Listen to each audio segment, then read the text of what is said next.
Good evening, and welcome to the POV Podcast Roundtable Discussion. Tonight, we'll be touching on touchy topics such as white supremacy, unjustifiable killings, and the state of our people. Please sit back, tune in, love, laugh, and enjoy with us as we touch on these topics. From me and my co-host Najee Carter. Matter of fact, I'm gonna let G take y'all home since I got you here. I'm out of here. Love, peace, and happiness to everybody. We appreciate the love and support. Tune in, stay focused on us. Shout out to the company that we had tonight. God bless. Amen.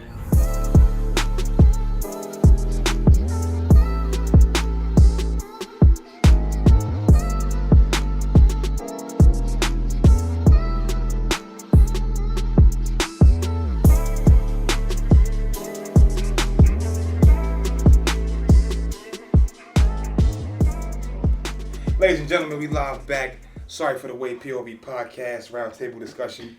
I'm in the building. My co-host Najee Carter is in the building. Jamal's in the building. We don't need an introduction for the lady sitting to my right, but we're gonna let her introduce herself, please. Alex. Miss Alex is in the building, y'all. We just want to send our warmest sympathy out to the victims who was killed by the white officer in Dallas, and the witness who was killed days after the case. We're gonna jump right into it. We're gonna talk Amy. What's her name? Amy Geiger. Amy Geiger. We want to touch on some of emotions that my brother's been feeling, I've been feeling, the sister's been feeling about the whole situation in itself. I personally believe that this killing was intentional, unjustifiable. The 10 years was unjustifiable. And what happened to the witness days later, shot dead, what can I say? It's becoming common nature to us now. The unfair treatment of our people. This man was in his house, relaxing. She don't even live on that floor. She said this is what she said. I watched it last night. She says she didn't know. She thought he was in her house. All the evidence points that this lady had certain things that is identical. That she knows that this is not my house. She have no floor mat, no doormat. Excuse me. He has a red doormat. She don't have no doormat. Right? It's so many things that point to this case of a murder was intentional. A lady gets 10 years, taking his life. A couple years ago, a man shot a cop dog. They gave him 35 years. Let's touch on how we feel about it first, then we'll touch on the victim hugging the killer. Right. Yeah. So, this in a nutshell, ladies and gentlemen, I think it was just unjustifiable. The sentencing was unjustifiable, and the killing was intentional. What about you, sis? How do you feel? You can never really know for certain. Only God knows. But I personally do feel like it was intentional. A lot of it is intentional, and at the end of the day, it's just white privilege. What makes you feel like it was intentional? That it was intentional? Correct. Well, it just seems thought out. It makes no sense. Of course, so you said they're in the same building, right? Same. She's on the third. He's on the fourth floor. Right. So it's just like, how do I live in an apartment. You live in an apartment? Yeah. What about you? I live in a 3-family house. Have you ever lived in an apartment? Oh, you live in a 3-family. You ever ended up on the second floor by accident when you live on the third? Absolutely not.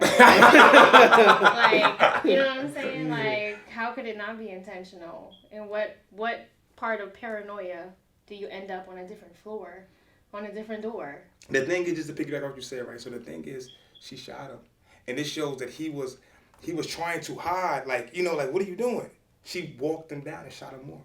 So she knew exactly what she was doing. Then she called the partner and said, "Hey, I beat up." So she basically told her partner, "I need you. Come down." Called the ambulance, but waited for the ambulance outside of his door. So she let him bleed. She didn't. Now, as an officer, I have friends who are cops. It's a certain level of honor that you have to conduct if somebody's fighting for their life. Right. She called the ambulance and walked outside, closed the door. Like it was no big deal. Like she had done it before. She take one of my brother. Like she had done it before. Honestly, my take on it is, as far as her sentence go, I think she should have got at least 15, somewhere between 15 and 20 years. I don't think 10 years is enough. I think honestly, she probably they probably gonna give her 10, but she probably only gonna serve 5 after good behavior. Right. You understand? So that's why I said I think she should have got 15 or 20 years. And then on top of that, she's probably not gonna go into a real prison. She's probably gonna get put into, because this is her first offense. You understand what I'm saying? Yeah, it's her first offense. It's a slap on the wrist for her. Slap on the wrist. First offense and mental, some type of Hold on, mental, because she's pleading mental. she has to come, like, she ended up on the wrong floor. If she doesn't plead, so they're not gonna test her for drugs. That's probably why. I don't think that's gonna happen though. I think they're gonna put it probably like similar to when Martha Stewart was locked up and she was in like the real cake house prison, like literally, like she wasn't putting in no work. Like, I don't know if you've been in real jail before, real prison, like where you really gotta have a job in prison and do work in prison. She's not gonna be putting that. Like, she's not gonna be like in general population and stuff like that. That's not gonna happen to her. Like, she's gonna have a cakewalk in there. She's gonna have a simple. She's one of theirs. So they're gonna take care of theirs. You know what I mean? Before we spring to Brother Thomas, I just don't. I think the woman should have got life. Me personally. You think she should have got life? Yes. This to me, this was a case of I can do what the hell I want with no repercussions. You know exactly what you were doing. 10 years. This man did not pose a threat. You shot him. Right. He didn't have a weapon. Right. You shot him. Why are you giving this man 10 years? Why are you giving this woman 10 years? This is a case of cold-blooded murder with no explanation at all. This lady deserves to get life. She deserves the chair. Mm-hmm. So let me ask you this: you don't believe in second chances? Not when it comes to murder.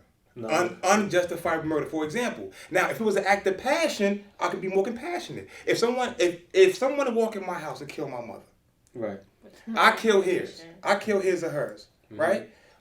Are we both wrong? Absolutely. I'm no better than you from taking a life, but I would think the jury will understand my act of passion. Like, this killed my mother.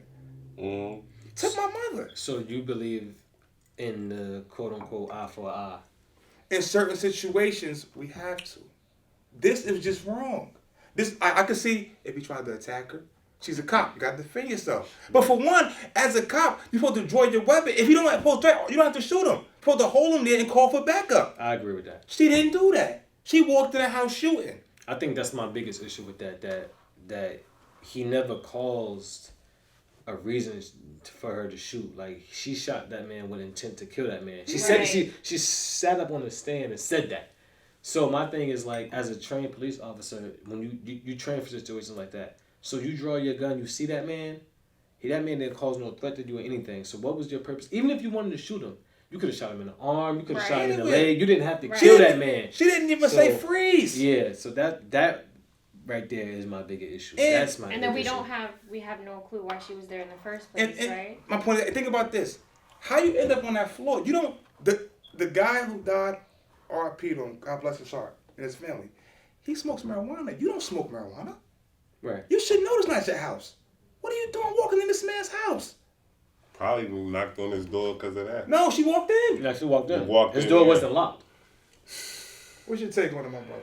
Man, I feel as though she said that it was a mistake, or he thought she was in her house.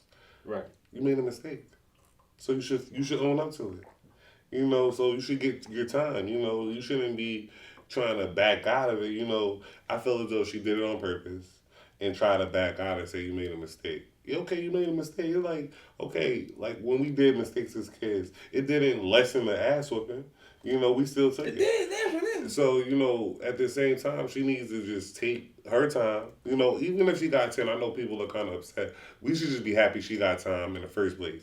Because, but see, that's the, you know, the only reason why we keep having to turn the other cheek. This is wrong. No, not even turn the other cheek. This is cold blood. All the evidence points. No. This was a deliberate only reason why is because this is not our system. We're not in control of the system.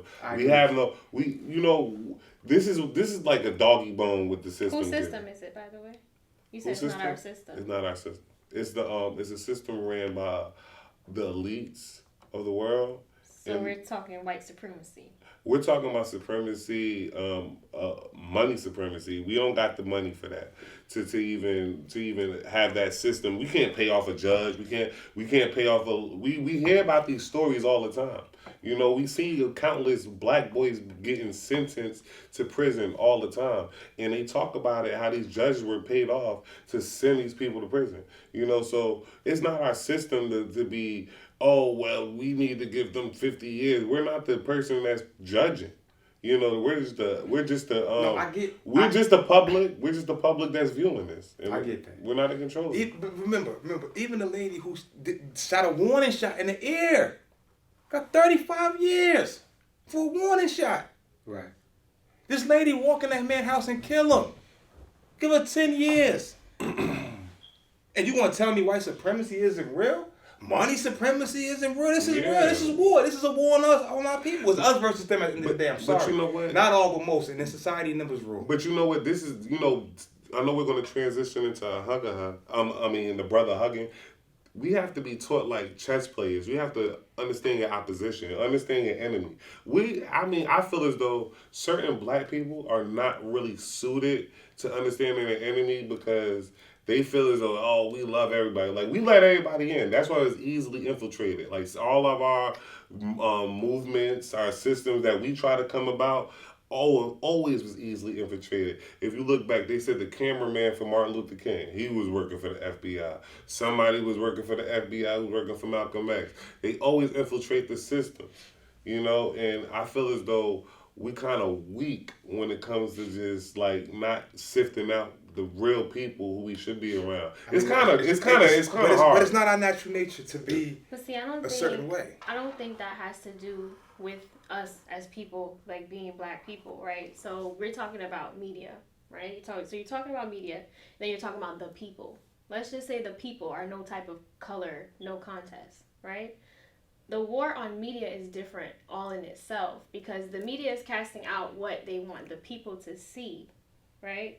That's propaganda, by the way. Like, that's one of the biggest warfare type of, thing that they put on us is warfare.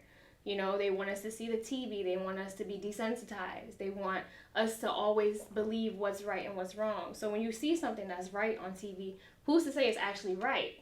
Your values and the morals that you're taught from home versus what you see on TV, you know, and that just plays into the hug also. Like, when you said that we don't have, like, strategy or something like that, it's everyone. It's not even just black people, but they prey on us as a people because we are a lot stronger in numbers than we know, and that's because of the propaganda. Agree, but, like, when that Charleston shooting happened, or with the church, and they were dealing roof and whatnot, and those people, How many years he got? I mean, he got sentenced to life for death. You know, he got sentenced to death penalty, but still. This is crazy. All in all, this is crazy. He got the death penalty. No, I'm saying, but this is crazy. But all in all, it's still at the end of the day, He wasn't a cop, right? No, that's what it was. He was a terrorist. Wasn't a cop. He was a terrorist. He wasn't a cop. But all of those people in the church or the people who survived, they said, "We gonna pray for Dylan." You know, who said that? The people. I mean, he came into the church. He shot the whole church up. Well, you gotta understand. But you gotta understand. We gonna pray. We forgave. They forgave Dylan. They from religious background. But still, I mean, I understand it. I mean, I don't agree with it, but from just like a religious standpoint, I understand it. But what did the brother do? The brother said that. He said, I mean, I watched what he said. He said, well, listen, if this is what God would want, you know, me to be a forgiving person. So, as you talking about the brother? The brother, of the killer, yeah. But I understand it from. Before we get into that, I just want to ask the question that no one asked. What? But if the roles were reversed, okay?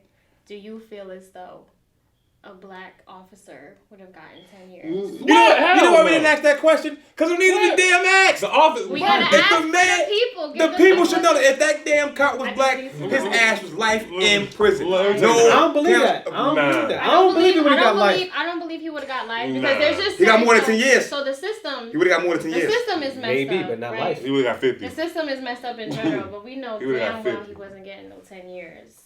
That's what I'm saying. See, he would have got some crazy bail, some crazy long term, you know how they set bail to he would have never had no 30 bail. million. Yeah, I would have been. I know what you're saying. Possibly, but what I'm saying I is, for the media, he would get bail. You know what I'm saying? But it's going to be something ridiculous that's so unattainable. Because they want to make it seem like they're doing him a favor by giving him bail. You know what I'm saying? If that was a black officer, his ass would be destroyed. It's a chance she might come out and still work for the police department. No, that's what I said. I don't think. No. Guess what? You know what? The funny thing is, I know the police department is really strict, but a convicted murderer, a white woman, she was working for the school department again. You feel what I'm saying? So what makes you, kids? Yeah. So what makes you think that she can't slip back into a police department with the future being held, and if she survives? You know what? Sad to say, but I wish that I don't wish anybody lost their lives. Right. You never do. Never do, because that's kind of evil and psychotic to me. But I do wish the roles was reversed. So just so people can see that it doesn't matter what your occupation is, as long as you look like me, the repercussions are always going to be 10 times harder for you. I got another question that nobody really talks about. Talk to the streets, my brother. Nobody not really saying, right? So truth be told, if the killer, right, if the person was black, if the person was white that got killed, right, and then the cop was black, would we care? Would it matter to us? I'm gonna be real true. And would we make this a big deal? Would it be such a big deal? I'm gonna be real with you, right? I don't think so, and I'm gonna tell you why. Because somewhere down the line, people would feel like it's our turn. Well, damn, we tired of dying. You know what I'm saying? Maybe they can know how I feel. That's why I think it wouldn't be as big if the roles was reversed. Because one thing we would know is that, he did that, but his ass is done. I mean, I feel as though people want the roles to be reversed sometimes. Like, poor people want to feel rich some days. You know what I mean? Tired. People want the. We're not tired of That's a little off. What I mean, the role reverse is that, I think there's a little drifty around here. It's a little drifty. Don't go too far. Don't be trying to steal that. What I'm trying to say. Let's reel it back. What I mean is that certain people, right, who do certain things, right, they want to, get revenge, right? You want to get revenge for that. So, if you do see the roles reversed, a black cop killed the white kid and a white person in their home, or a white woman in her home, or whatnot, black male cop. And people be like, oh, all right, well, it ain't really hurt them as much, you know what I mean? Because they've seen so many times a white cop killing a black, All right, desensitivity. Let me say this, though, right? So, playing off of what you said, as far as, let me see if I can bring it back in, because I was far, brother. But, as far as, us caring as people, right? So, of course, we never wish death on any party, white, black, whatever. And yes, it's been Black Lives Matter, right, for so long, this platform right here. So, back to propaganda. They want it to be this way. They want the black person to die, because this very idea, this very subject, is what's keeping everyone in this game. In this, okay, we're opposition team, A, B, black, white. That's what's keeping it going. And in all actuality, that's what's keeping everyone segregated. The actual propaganda of the idea being brought forth on TV. You know what I'm saying? I see your point. That's really what's keeping everybody in a box. You know what? Because I do care, right? I care about a life, just like if it was a child's life. I care about all children. I don't care about the color, right? So it's kind of it's very true. Would we care? Do we care about white people? We care. You would say you care about all people, right? But for some reason, there's some type of passion that comes out in our people when it's only our people, because of everything we've been through, right? Yeah. But they constantly throw it in people's face, and they know where to throw it. This is my point. If people thought like that, we would have more control over our emotion. You ever heard of you let your emotion run you? Then you're. Well, I agree with what you're saying. I agree. much. I agree with what you're saying, and you're totally right. But in terms of the emotional crisis that our people are going through, you got to remember this is 500 plus years of torment. So it's kind of hard. That's like this. That's like a person raping you for 364 days. On the 365th day, he say, "I'm sorry." Even when you're so messed up, you don't even know what to do. I'm sorry. This but is just I'm years sorry, but of just I'm following off days. what you said. constant just All right. breaking you. So boom, this is the table. I'm sorry, right? You're in therapy. We're doing therapy right now. You know, you're healing. You're trying to move forward. You read the Bible? You kill that motherfucker. Wow. Okay. Anyways, my whole point That's is what you better when do. you're talking about forgiveness and you're talking about moving forward, when you're talking about healing, it's all about moving forward. You don't look in the past for healing.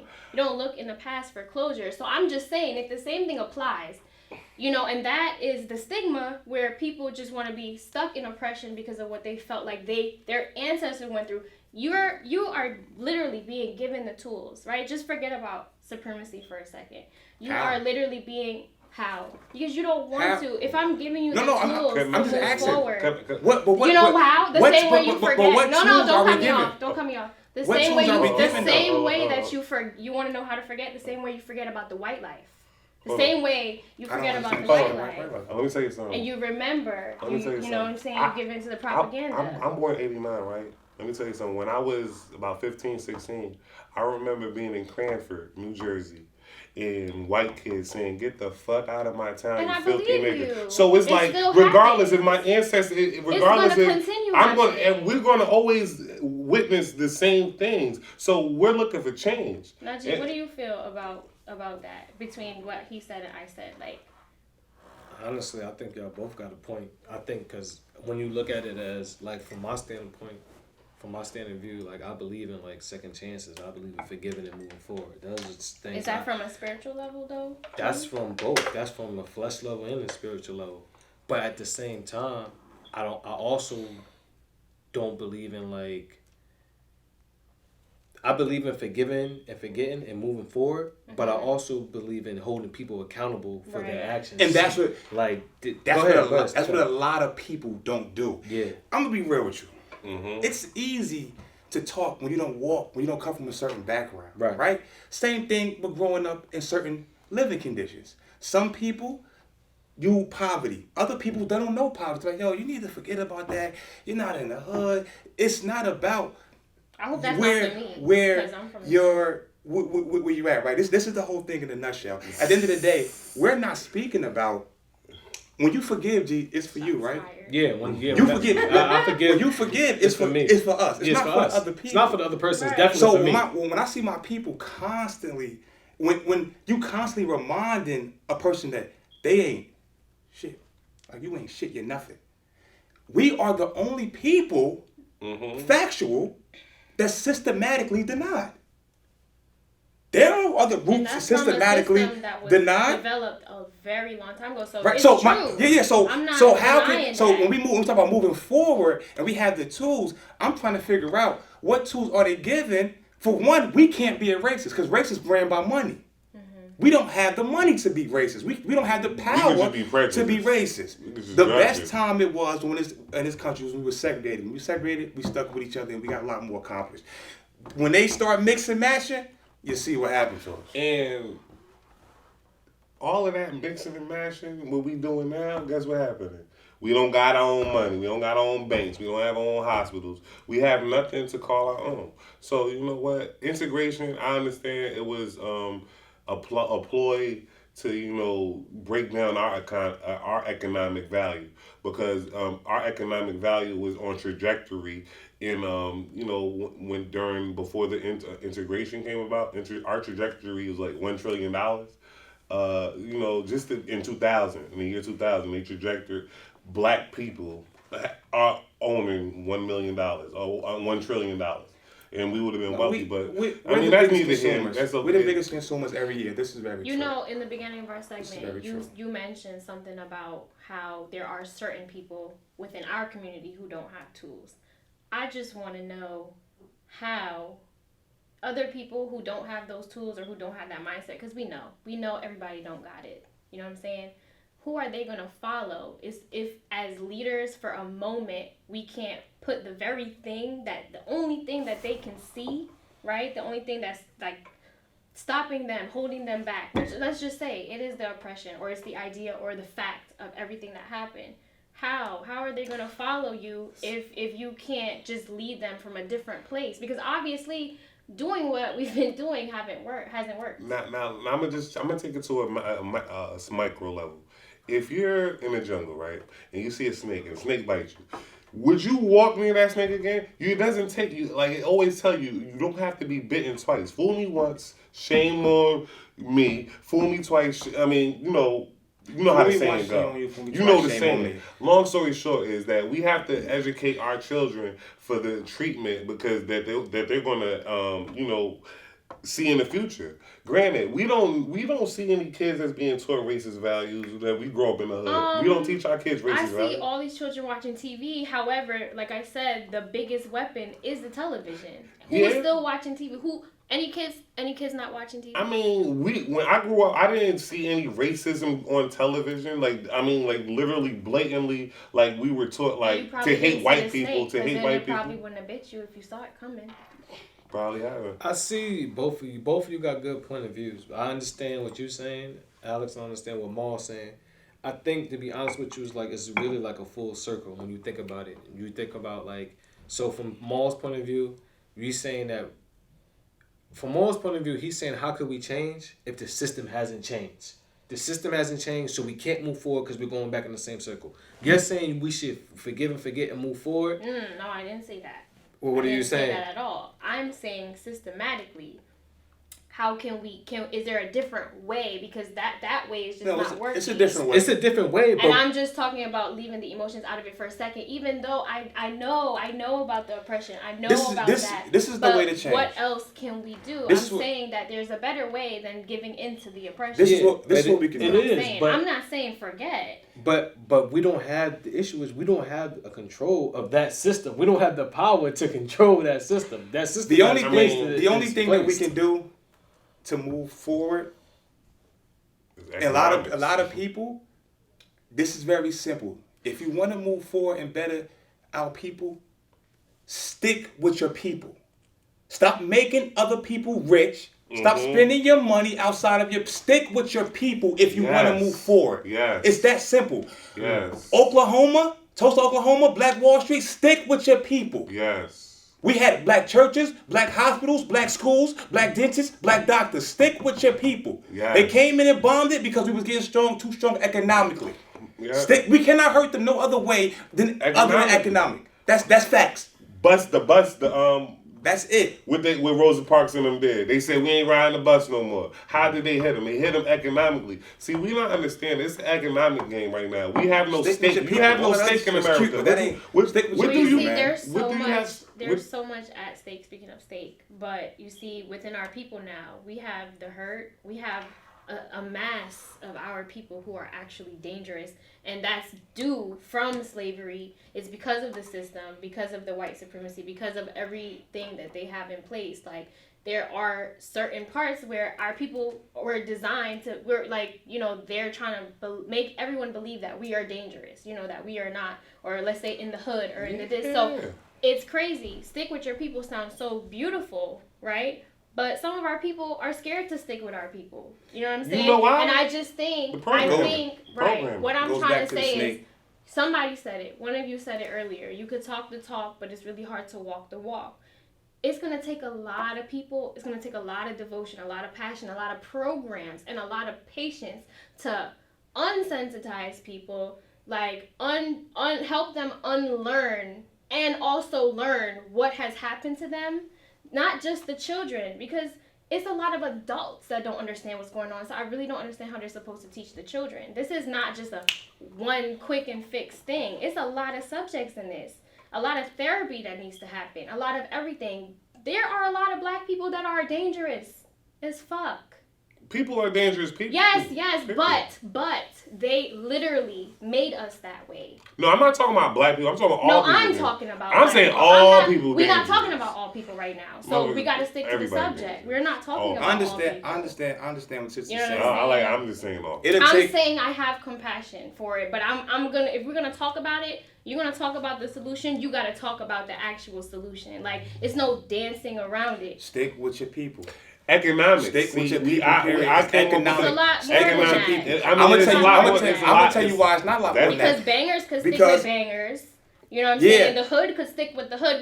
You gotta be specific. We talking about economics. We talking about at the end of the day, this thing is all about money. But so they're gonna shoot. We can't have. Okay, you're talking about economics, right? But they're always gonna have something to go back to. Let's say, Najee, he's on Wall Street, good man, whatever. But where he's from the hood. If this man goes down for whatever reason, because it's not easy, right? When you're rising to the occasion, they do anything and everything to try and stop you. If they hold him and he's our one and only leader, they're gonna go back to his background, and he's done. He's done. But guess what? We're done. At the end of the day, guess what? No, that's a good point. And I'm saying that's why the system is fucked up. So I'm just saying that sometimes, you gotta play the game. Like, play the game to win the game. No. Like, we need to learn strategy. Let me tell Malcolm you what X had strategy. What did Martin Aaron had Hernandez strategy. do when they tried Marcus to... Garvey had strategy. If y'all know these people, Marcus Garvey and had there was a strategy. reason they were And killed it off. was infiltrated in the system by certain people. Honestly, it ain't for everybody. No. It ain't for everybody. So if G know what's up, listen, this other brother, he's not. We gotta. Let me tell you something. Right. Let me tell you why. It ain't for everybody. Let me tell you why you have to have an economic stake is because the way you could move the pieces on the board. Now, granted, the reason why Bin Laden, when the terrorists came down in 9/11 and all that, what happened? They got their family out of here, right? They shipped them out of here on a plane, and the reason being is because they have economic stake in America. So you understand, they're not going to mess with that oil or whatever they had going on, whatever deal they had going on. They allowed their families to get up out of here. When you have economic stake in where you're at, you have control of what you say. And that's like the same thing of having in your city, in your council meeting. If you're going there to your council meeting, you have your say-so. You ain't cutting no checks, you ain't got no say-so. Period. That's too. Presidential election, anything. Whoever cut the And I check, get that. whoever cut the check, get the say-so, get the rights. Just like you see all these people coming in here buying these buildings in certain neighborhoods. Yeah. Certain places, they cutting checks. They just moved when it. it's time to vote, Ted, you want to get in? I got somebody who's going to cut a check for you, run your whole campaign. When you get on, this is what we need. Right. That's definitely how it goes. Well, You cut the check. True. You cut the check. You get somewhere. That's very true. Another problem is our people who have made it out are so afraid to come back and help the people. So it's more than enough people. It ain't just one or two. You talking about your Beyoncés, your Jay-Z's, all these your LeBron James. LeBron does a lot for the black community, so let's exclude him out of here. Because LeBron does great things for the black community. We're talking about the Michael people Jordan. who has the money. I mean, listen. You're not allowed to come back and help your people because you played that game. You're not allowed to come. The Oprah Winfrey's, you're not allowed to come back and help your people. One of the things that I always saw is when I was younger is that the celebrities didn't really do nothing for us. Like, the people that really did stuff for us was like the Black Panthers and stuff. They created those programs and stuff, after school programs and stuff. And the people adopt the same things that we adopt today is the same things that those were created. Tupac back said in it the day. best, man. I'm sorry to say, God rest his soul. Charity doesn't make it to the ghetto. Period. All that help We got to do it for ourselves. That's cool. We gotta do We it talking for about the ourselves. kids. We talking about the We gotta kids do it for before it yourself. matters. Charity You know, don't make it to the ghetto. I grew up in East Orange, all right, and one of like the really great one good thing that came from East Orange, because there's numerous programs, okay, that is like in our community, like, Cicely Tyson, performing arts, everything. We have STEM Academy. That's a big deal, all right, and I think that heroism in our community, like just piggybacking off of who's not a hero, all this, like the teachers in our community, the principals, certain ones, because for me, talking about forgiveness and moving forward, every time one of our people makes it out of our community on a scholarship, every time they make it out on a program, every time They had a teacher to fall on, a counselor to fall on when they were getting raped, when they didn't have a home, when they were down the hill, when, you know, their homie got locked up, or when they could have copped a drug charge, because people smoke on the block every day when we're in school. Everybody goes to the corner store. Either they sell drugs. Girls have boyfriends who sell drugs. Everybody's exposed to gun violence. How many friends you had, like, died from gun violence in school? I went to my first funeral, gun violence, right here on Main Street. Listen to the mom cry. Every child that makes it out, you said the future is the children, right? Every child that makes it out of our community that have a good background to represent despite their parent, that's a win. Because either you talking about the past, or you talking about the present, or you talking about the future. You got to pick a side. And which one are you going to be the one to contribute to? Because we talking the talk right now. I don't want to talk about the past. But even the ones that made it out, I agree with that. But make it out on what level? It's not what have they done. What You're looking for I'm not revenge. talking. No, it has nothing to do with revenge. Talking about sticking with your people. When you make it out, you want to sit with them Those are seeds, You want to sit with them but other those are corporate seeds, people. though. They don't even come back and teach the younger people how to get out of here. But you don't know that. It's on a smaller I don't know that. scale. No, we're not living in It's church. on a smaller scale, but you might. The things everybody. you're seeing, You know what I'm saying? I've been seeing. What I'm trying to tell you is, what have they done?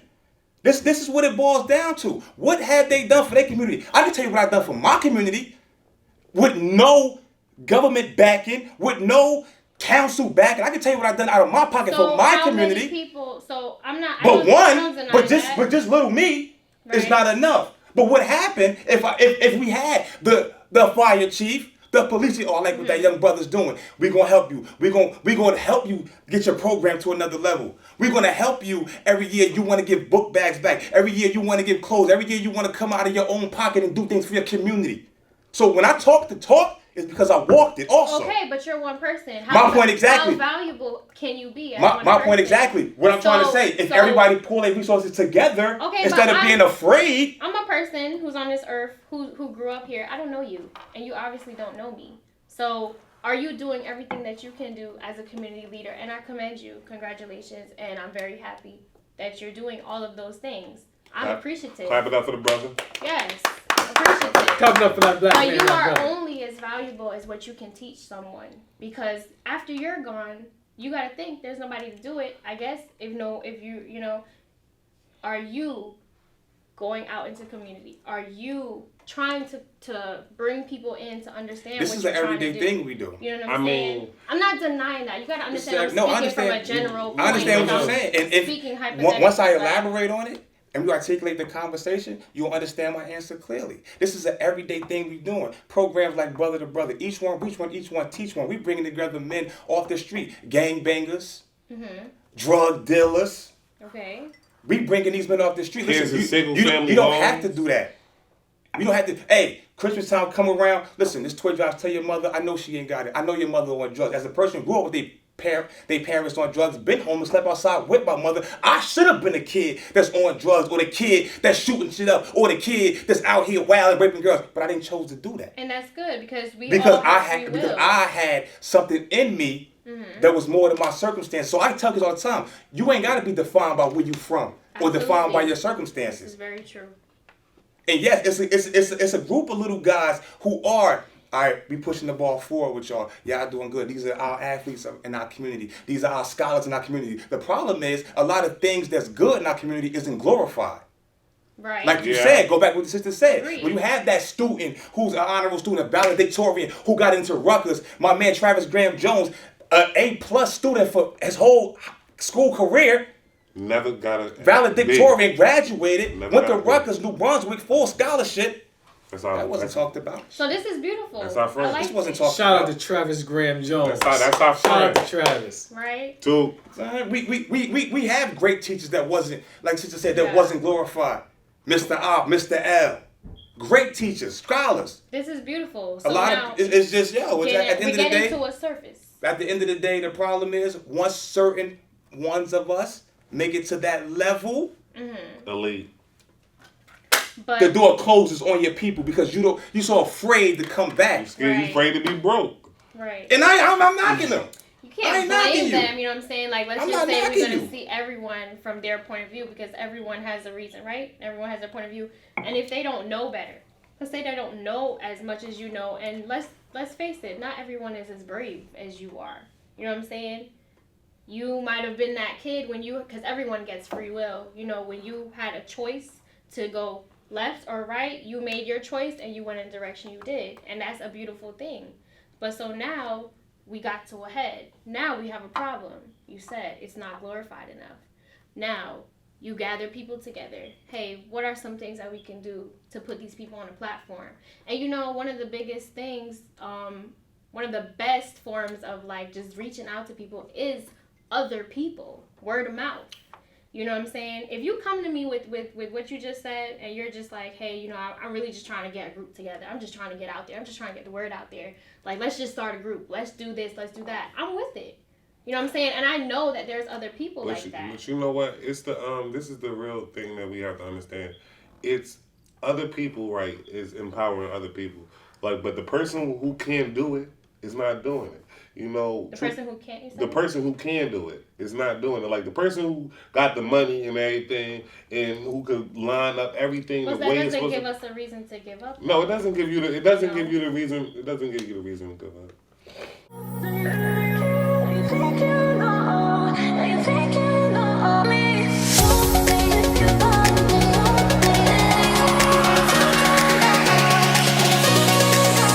What is people think that this is a beef? Nah, we just No, the sister. portraying all the different point of views. The sister is sharp, and the brothers we- is sharp, but the sister's sharp, and I love it. You know what I'm saying, so it's not. I don't people think like because people watch like, oh, it's a little personal. It ain't getting personal. It's passion. The sister's passionate, and she's highly intelligent. Thank you. You know what I'm saying? I mean that sincerely. You're very intelligent. Listen, rock sharpens rock. And I agree. Don't think I'm. You Nah, know, I don't think you bougie. opposed You me. good. No. You good. I don't think you bougie. I'm be real. Damn, I I don't didn't think you even bougie. say that. You good. Did you say bougie? Yeah, I think you're bougie. You know what I'm saying? We look like Pocahontas. I know you ain't bougie. Hold But let's get back to the hugging. Quick, we'll start with sister. Oh, Can, man. can you hug? Can I hug? Can you hug a person that killed your brother Whew. and say, I forgive you? Well, through Christ, I can do anything. I like that answer. You know I what ain't I'm even saying? mad. I ain't even mad at that. That's a great answer. I can do anything. I ain't mad at that. Are you asking me if I was in that situation, if I would have hugged her? Yeah. You know, honestly, like, when the power of Christ comes over you, you do things you don't know that you're doing. You know what I'm saying? True. I can't speak for that brother and say, this is why he hugged her. However, I am a conspiracist, and I just feel like it was part of, like, psychological propaganda. Because, you know, I'm big on the propaganda. Like, I don't trust Propaganda TV. is real, though. It's real. I don't trust them. I don't trust platforms. And I have a deep, like, them. I have a deep feeling of... Smart, man. She's sharp. I'm a compassionate person. You know, I'm empathetic, and every day in life I meet people that are not empathetic, and it's a fact that a lot of our community is less and less empathetic, and that is a big deal. That's a very big deal. I just think that in this situation, because the cameras were rolling, and it was just so much, like, even being on Dr. Phil saying, oh, you made sure the cameras were off. I just, something in me says that is pointing, yeah. So they had a segment on Dr. Phil, and Dr. Phil pointed out that the hug was pretty much, it was genuine due to the fact that he knew the cameras were off. However, there was a lot of discussion that there's no way for him to know, like, you're in the courtroom. At no point do the cameras turn off. Especially not when a black man is approaching a white woman, I'm just saying. Because when he got up, the cops started walking towards him. Like, he just said he wanted to hug the lady. Right. So you know what I'm saying? I do think crazy. it's a part of, I think they're going to try to use it, like, at an angle. I don't believe anything in America is free. And I do think that, you know, I don't think nothing is free. Not even this up here. I don't believe it, not for a second. I think that they did that to try and influence the people that we need to be more forgiving. You know what I'm saying? Of all the shit that's going on. Because first they're going to desensitize us. Then they're going to also try and control our empathy, which we already barely have any. And that's a fact. You know what I'm saying? I mean, that's really, that's that's really bright. I have never thought about it like So, that. It's bright. That I'm is just crazy. saying, in that event, yes, I'm a very forgiving person. You know what I'm saying? And I'm a woman of God. But in this situation, I think that they're trying to like mesh the two, and it could be white and it could be black. You know what I'm saying? But would you? Goes back to As far as you, not even the situation. Let's just take the situation out of the hand. Could you figure somebody that did that to your brother? That's what I'm saying. I don't know what I would be feeling in that moment. In the moment. You know what I'm saying? Right, I don't know what God would be telling me to do. I don't know that. And if he truly told me, like, Alex, this is something you need to do, I don't feel that, because honestly, I could write the bitch a letter at some point when I'm ready if I feel it. Yeah. I know damn well when I'm upset in this moment, you know what I'm saying, I'm looking at a situation, when my dog pee on my carpet, I don't even want to look at him. I don't even want to look at him right now. I'm going to talk to him later. So am I going to hug? No. I probably You know what? No. I like that because That's a good. TD Jakes was talking. He said you can't trust. She said you can't trust your emotions. Right. The emotions are your previous back experiences. Feelings, so you can't never trust your emotions. And it goes back to what you said about people being emotional, and I was taking it all in. But that, like, after you just put that together, I like that. But me, I'm gonna be emotional because growing up. You gonna hug her? No. I'm not hugging at all. I don't play that. I'm not touching him at all. I'm not. God is not going to tell me to hug my enemy. Like, for me, I'm not going to do it. And I feel as though I don't play that huggy, we friends. Like, you kill my brother, you're the enemy, and that's where we got to draw the line. Like, people got to start understanding that people who do wrong to you is. They're not gonna do the same thing if you did it to them. Like, granted, let's just say you the black man, you killed the white family. You think that white family? You think that white family is gonna come and hug you? Come here, brother. Come here. They're not gonna. But you never know though. You never know. Because I've seen. You never know though. I seen the episode where a white dude, black man raped his white daughter. I don't know if I could hug that. Raped and killed her. And he killed her. Raped her and killed her. The man did his time. Served his time. The man served 15 years. He came out. You remember that? You remember that? He served 15 years. After that man served 15 years, that father took that man in, hugged him, forgave them, and then gave him a job. I couldn't. I'm sorry. Yeah, I remember him. Remember that? He raped that man's daughter, a white man. Yeah, he raped that white man's daughter, killed that white man's daughter. That man served 15 years. They asked the white man, the white father, like, oh, well, what made you forgive him, or what made you feel like he deserved a second chance? He said, well, that man, he served his time for the crime that he did. So he said, I'm a Christian man. So the Christian man in me said, I gotta forgive that man to let that hurt and that pain go, so I can move forward for myself. Then he turned around and gave that man a job. I mean, it's a lot. That's a different type of energy. It definitely is. Like, you know what I mean? Like, I'm a person that I believe in that you don't need war to solve a problem. Right. That's just number one. So you don't need to be violent in order to get your point across. But sometimes, at the end of the day, your feelings do come into a line. Like let's say, when I was younger. My mother, was abused by my stepfather. So, at any time I see my stepfather, you think I'm friends with him? You think I'm hugging my stepfather? I want to bust his shit. And you know what I mean? This might be off, but they were Caribbean, weren't they? Because I think I heard an accent. The black family is Caribbean. Who they break that person? No. The black guy. Oh my God. No, he was Haitian. He was Haitian. I'm Guyanese. He Haitian descent. I'm from Miami too. Ain't no Haitian. Like, forgive. I don't get it. No. I don't get it. They said it was a hug though. They said it was a Look, ritual. And then you have to understand too, like, everybody's different. So you gotta have a full understanding of, like, right. So it's in this world, it's either you're a spiritual person or you believe in the flesh. You understand what I'm saying? Yeah. So it's a thin line between the two. I like that. It's a very thin line between the two. Just know your enemies. You gotta it's not even about the enemies, because God gonna protect you from your enemies if you believe in God. Yeah. If you believe in that, if you believe in that, gotta be strong. like I can't walk around and say, like, yo, I'm a believer, but I ain't doing what God told me to do. So I can't say that. So if you ask me if I would have forgave that man or hugged that man, it would have really been built on my relationship and my spiritual level with God. Because he talks to you. I believe in doing what God told me to do. Right. God never told me to do something wrong or something that I wasn't supposed to do. So you got to understand that. So from the outside looking in, we looking at, oh, that man crazy, he a coon, he doing this, he just killed that man that killed his brother. But maybe God told him, yo, you need to hug that man so you can forgive that man, so you can move forward from that pain. Why we always in forgive mode? Why we never I don't think it's we because I feel as though it's not a we thing. No, I think I really feel as though it's is a we thing. Only reason why I feel as though a we thing all across the board. It's always, we apologize. We feel for this person. Yeah, but he just gave us the scenario where it was a white man that was forgiving. So I don't think that it has anything to do with it's not a we thing. I think that, so let's just say, right, hypothetically, let's just say that the guy was so genuine in what he did. We can't explain it, and that's just the will of God too. A lot of it is unexplainable. It's definitely, you know what I'm saying? It's not for anyone to understand but you and him in that moment. And if you want to put it into perspective, there really wasn't anything wrong with what he did. But now let's just talk about the controversy that it stirred.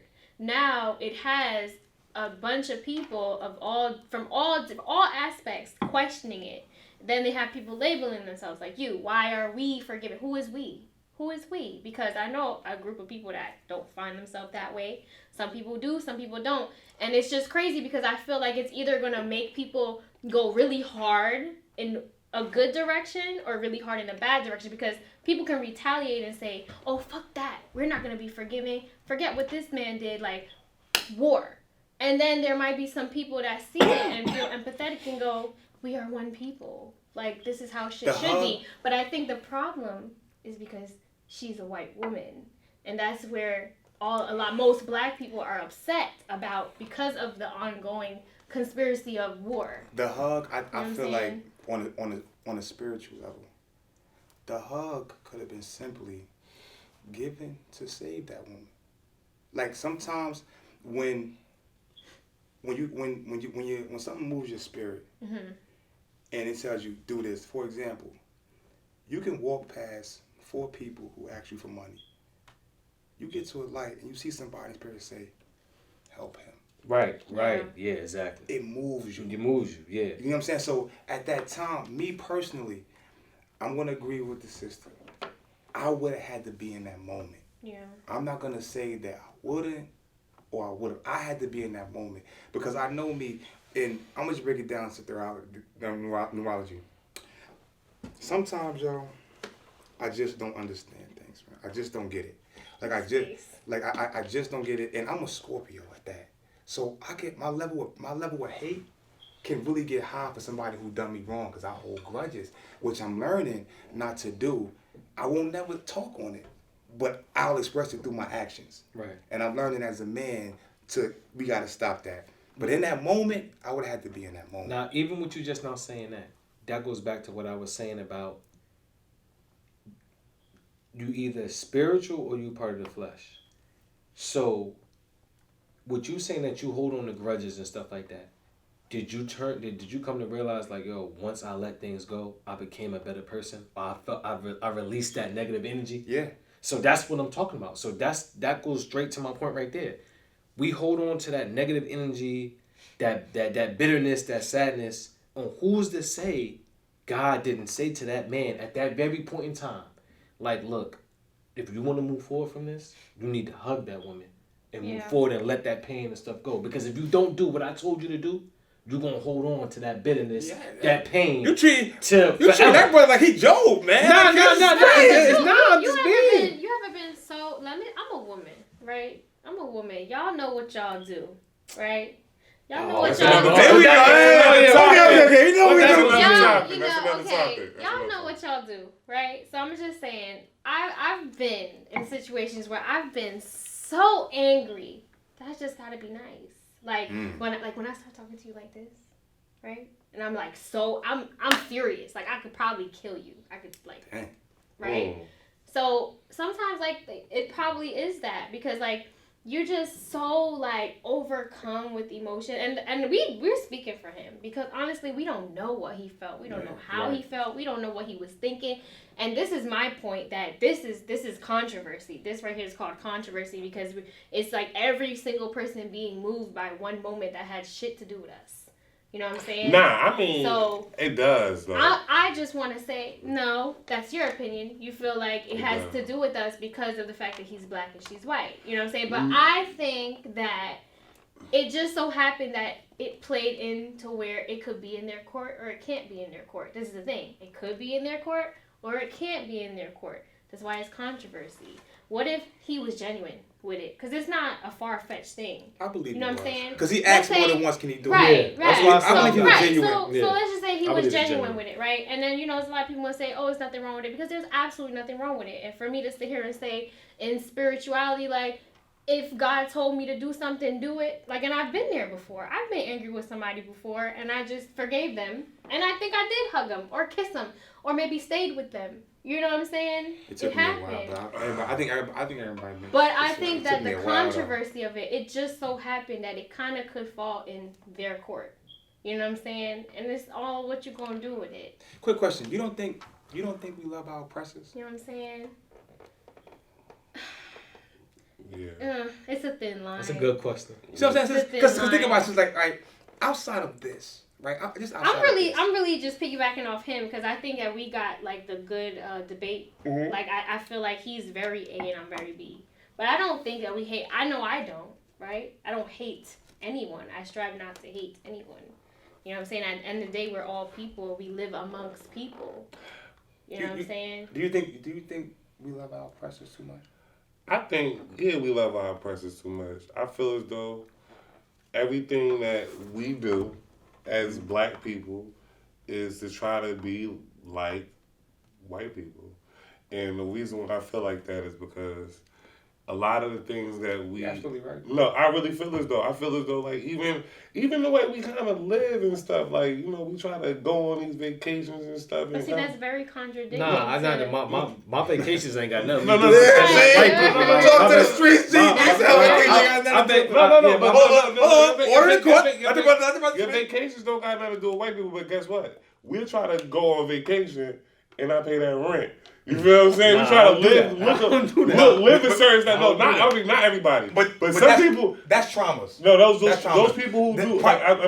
People in poverty don't really prioritize it, and that's why we kind of stuck. That's all I'm trying to say is that we try to live a lifestyle like keeping up with the Joneses.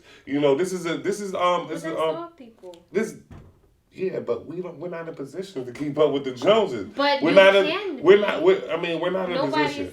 We're in the gutter. We're not in the. Listen, if Ben buys a BMW, I don't gotta go buy a BMW. It's janitors that have BMWs. It's people who buy cars before they buy homes and have property. It's because they want to have the nice Mercedes Benz. They want to have the. It's the gratification. It's because it comes with. It's the gratification. Yeah, but see, that's 50-50. Yeah, it is 50. No, it is 50-50. It's all relative to where you want to stand. It's all about if you want to have what they call it, generational wealth, or do you want to have a generation, a 20-year car, a 10-year car. What you going to give your kid? Are you going to give your kid a building? Yeah, but all of that is or a choice. Or you going to give your kid a building? All of that is a choice. And you know what? It's not to say that who you are won't make it harder. Or that, let's just say that life was on a spreadsheet, because it's not, right? And you were able to see every single obstacle. You like numerology. You were able to see every single obstacle in numbers, right? And this guy is the opposite of your skin color. He might have 5, you got 50. That don't mean that you can't get there, though. It's all about you and how you want to go about it. I'm gonna ask you a question. Because nobody's stopping you. You could go. You could live in West Orange if you want to. Push whatever you're trying to if you want to. Listen, you gotta understand. We gotta do it collectively, like he said. Right. But I want to ask you a question. You from Guyana, right? No, I'm from Jersey. I was born in. No, your family from Guyana, right? Yeah. Now somebody was telling me that the people in Guyana, the black people don't sell anything. Only the Indian people do. Sell. Okay. So now, what I mean is, most of the black people, if they're not selling, if they're not, being in charge of that, they're consumers, right? Am I right? They can be. They are because they have to. It's a force. Consumers have to buy from the sellers. This is science. Okay. I mean, now the fact that I'm about to tell you is that those people are disenfranchised down there, or really going through a lot of stuff. Like you should know that, right? Right. I'm listening. Yeah, you know that. Now the reason why I'm trying to say that, if we constantly being a butt of or the consumers and all of that right now, for those people of power, right? What that's going to make us? We're going to just be the butt. We're never going to get ahead. We're always going to just be beggars, and that's the reason why I feel as though in our society we can never get. But you do understand that there's white people who need a car who are also buying from the same place we gotta buy to get a car. You don't have to go and finance a car. If you really trying to do what you really trying to do, you can go buy a car for $50, $100, What? $500, $750, whatever you want. Craigslist is right there. You can do that. You can do that. You can buy a car. You can walk. You can take the bus. You can do whatever you want to do while trying to establish and obtain what you're trying to obtain. This is the problem right here. People have pride. Our people been so deprived of everything due to the post-traumatic slavery era that the moment we get any type of money, we go get things that cater to our emptiness. That's the problem. Damn. Case in point. That's a good point. My right credit is but A1. Kanye Hold on. said that. Hold on. Case in point. Tell you a story. My credit is A1. Before I got my car, I walked in Ray Catinas. They pulled the champagne. Anybody ever been here? They pull the champagne out. You drive what you want. What do you want? As I'm test driving the car, I realize this car does nothing for me because it's trouble. Meaning, this is just catering to my emptiness. I want this car not for me, but for what it'll bring to me. Right. This is the problem. When we get money, we don't think. People always say, let's make investments. You don't have no money to invest. Why don't you have no money to invest? Because you're catering to your emptiness. Every time you get money, you want to spend it. Nobody think, you know what? Let me put this money up. Let me put this in the account here, interest-bearing account. Or let me go talk to this banker. Or let me go get with my friends and we go get a house in Philadelphia for $40,000, $50,000, fix it up and flip it. We don't think like that because of the programming. Like you said, you can get out of the programming. Yes, you can with no problem. It's all perspective. For example, you look at this cup, it's half full. I look at it as half empty. Right. It's perspective. Wrapping it up for the night, ladies and gentlemen. Thank you for coming to the POV podcast. We had a lovely debate. My brother, my lover from another. My brother, my lover from another. See, we don't do all that no homo. We men. The sister, Miss Alice. Shout out your business. My girl. Look right there into the camera. Shout out your Miss business Alice, for us. shout out your business. You can follow me on Instagram at lash.boo. Boo is spelled B-E-A-U. I'll slay your lashes. Slay the lashes. She is promoting herself. Shout out my man Maul business. Let him know what you do, Maul. Man, I'm a cable Talk man. to the streets. I'm a cable man, man, and I do Black Throne Entertainment LLC. We got, music artists, soca, we got reggae, we got a lot of things coming up, so, be on the lookout for that. Shout out to that. Hey, shout out to my man Smoke Jones for this t-shirt, man. We appreciate you. T-Sean, good to Thanks see for you, baby.